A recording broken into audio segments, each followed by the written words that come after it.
একজন নতুন ড্রাইভার ভাই আজকে আমাকে ফোন দিয়েছেন, অনেকবার কমেন্ট করেছেন আর জানতে চেয়েছেন যে ভাই আমি কেবিন কিভাবে উঠাবো, এই গাড়ির কেবিন কিভাবে উঁচা করব।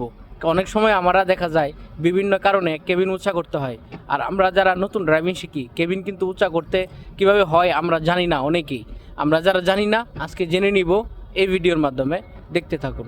এটা কেবিন, আর এটা উঁচা করার জন্য অনেক গাড়িতে এখানে লক থাকে, এই জায়গায় লক সিস্টেম থেকে টান দিলে খুলে, যেটা এটা অটোমেটিক কেবিন হওয়ার কারণে এই জায়গায় কোনো লক নেই। আপনারা দেখতে পাচ্ছেন জায়গাটা খালি, লক আছে এই জায়গায়। এই যে দেখুন এখানে চাবি রয়েছে, এখানে এই চাবিটা যদি এদিকে মুসুর দিয়ে যদি এখানে হুডলেস দিয়ে চাপ দেই, এভাবে হাওয়া করি, তাহলে কেবিন উঠবে। আর যদি এই সুইচটা এদিকে দিয়ে তীর চিহ্ন দেওয়া আছে, কিন্তু উপরেও তীর চিহ্ন দেওয়া, নিচেও তীর চিহ্ন দেওয়া, এখানে হাওয়া দেই টায়ার রড দিয়ে, তাহলে আপনারা দেখতে পারবেন যে এটা কেবিন নিচা হইতেছে। তো আপনারা বুঝতে পারছেন যে কেবিন কিভাবে উঁচা নিচা করতে হয়। এটা অটোমেটিক কেবিন হওয়ার কারণে উঁচা নিচা করতে হয় এই জগের মাধ্যমে।